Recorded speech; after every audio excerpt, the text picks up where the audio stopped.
Dear students, आज हम chemistry का नेक्स्ट चैप्टर यानी कि कार्बन एंड इट्स कंपाउंड शुरू करने जा रहे हैं। बहुत ही इंटरेस्टिंग चैप्टर है ये, आप एंजॉय करेंगे। और ये चैप्टर जो है आपके जो सब्जेक्ट जो स्टूडेंट्स साइंसेस ऑप्ट करना चाहेंगे 11th-12th में, वहाँ पर भी ये चैप्टर आपका एक बेस बनता है। और डे टू डे लाइफ में भी इस चैप्टर में जो बातें आएंगी वो हमारे साथ जुड़ी हुई रहती हैं, तो बड़े इंटरेस्ट के साथ ये वीडियोस देखिएगा। चैप्टर है carbon and its compounds. Dear students, ऐसे तो अगर हम एयर की एनालिसिस देखेंगे तो 78% जो है नाइट्रोजन, 21% ऑक्सीजन, इसके अलावा कार्बन डाइऑक्साइड जो है वो 0.03% ही एटमॉस्फेयर में पाई जाती है। लेकिन डे टू डे लाइफ में हमारे आसपास की जितनी भी चीज़ें, स्पेशली जो जलने के बाद ब्लैक कलर में चेंज होती हैं, वो उन सब में जो है वो कार्बन पाया जाता है। तो पीरियोडिक टेबल में अगर हम देखेंगे तो कार्बन जो है it is placed in 4th A of the periodic table because its valency is 4. What is valency? Number of electrons present in the outermost orbit. अगर 9th में आपने एटम की स्ट्रक्चर की होगी तो न्यूक्लियस के आसपास जो है जिन क्लोज सर्किट्स में इलेक्ट्रॉन्स रिवॉल्व करते रहते हैं, जिनके नाम भी रखे होते हैं energy level N1, N2, N3 या SP, D, F वगैरह। तो पहले शेल में 2 इलेक्ट्रॉन्स मैक्सिमम होते हैं, दूसरे में 8, ऐसे ऐसे चलते जाते हैं, जो इसका डिफरेंट फार्मूला है। तो कार्बन के आउटरमोस्ट ऑर्बिट में 4 इलेक्ट्रॉन्स हैं, तो that is the valency of carbon.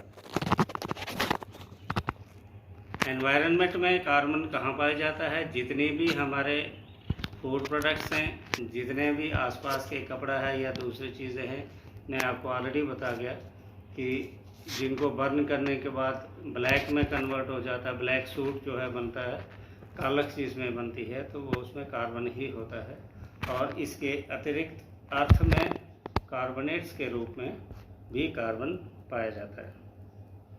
Periodic table में अगर आप देखेंगे तो कार्बन के साथ जो बाकी एलिमेंट्स हैं वो है सिलिकॉन है, जर्मेनियम है, लेड है, टिन है, ये भी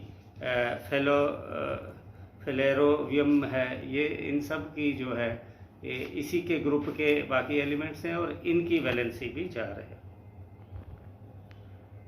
एटमॉस्फेयर में कार्बन डाइऑक्साइड, एटमॉस्फेयर में कार्बन डाइऑक्साइड के फॉर्म में पाया जाता है, ओशंस में कार्बोनेट्स के फॉर्म में पाया जाता है, और सॉइल में ऑर्गेनिक मैटर्स के रूप में पाया जाता है या मिनरल्स के रूप में पाया जाता है। डियर स्टूडेंट्स, एक बहुत ही इंटरेस्टिंग बात है और ये इंटरेस्टिंग क्वेश्चन भी है कि why the carbon has the versatile nature. What is versatile? Unique. What is unique? Which is quite different from other elements. आइए हम इसकी नेचर स्टडी करते हैं और यहीं से पता चलेगा कि इसकी यूनिक नेचर क्यों है।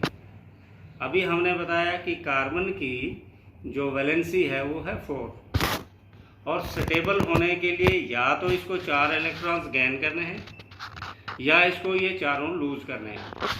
लेकिन होता क्या है, ना ये 4 लूज करता है और ना ये 4 गेन करता है।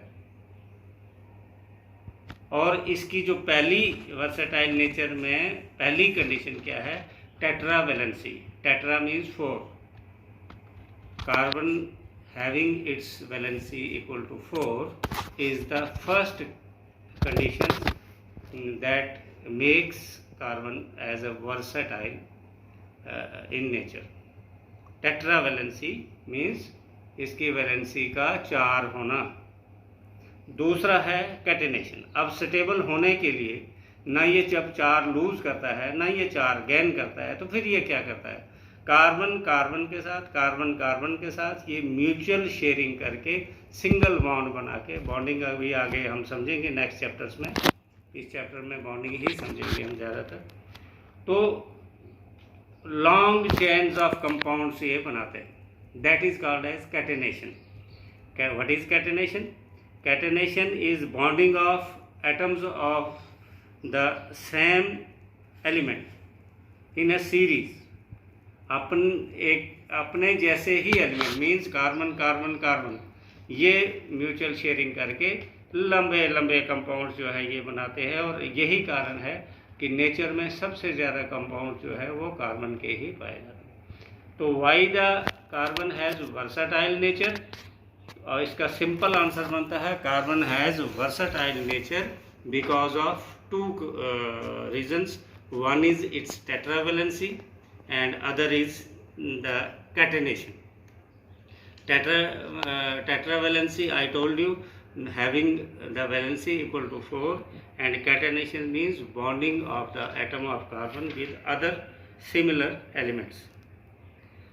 अब चूंकि ये कैटेनेशन करता है, अपने कार्बन कार्बन के साथ भी करता है और हाइड्रोजन के साथ भी करता है, ऑक्सीजन के साथ भी करता है, इसके कारण या तो ये इलेक्ट्रॉन्स शेयर करते हैं या लूज करते हैं या गेन करते हैं, जिसके कारण दोनों सिमिलर या डिसिमिलर एलिमेंट्स के बीच में एक फोर्स ऑफ अट्रैक्शन बन जाती है। मींस एक कंपाउंड में वो फोर्स जो एलिमेंट्स को इकट्ठा रखती है, that is called as bond energy. What is bond? It is the force within a molecule that helps the atoms together. किसी मॉलिक्यूल में या किसी कंपाउंड में एटम्स या मॉलिक्यूल्स को इकट्ठा कौन सी फोर्स रखती है, उसको हम बॉन्ड कहते हैं, और केमिस्ट्री में उसको हम केमिकल बॉन्ड कहेंगे। अब केमिकल बॉन्ड जो है basically is a force that holds atoms together in a molecule. तो it has now chemical bond has different types.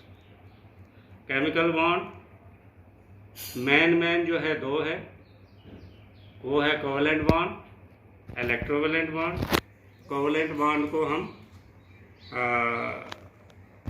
Non ionic bond भी कहते हैं, और आयोनिक बॉन्ड, तीसरा पोलर बॉन्ड, और चौथा हाइड्रोजन बॉन्ड।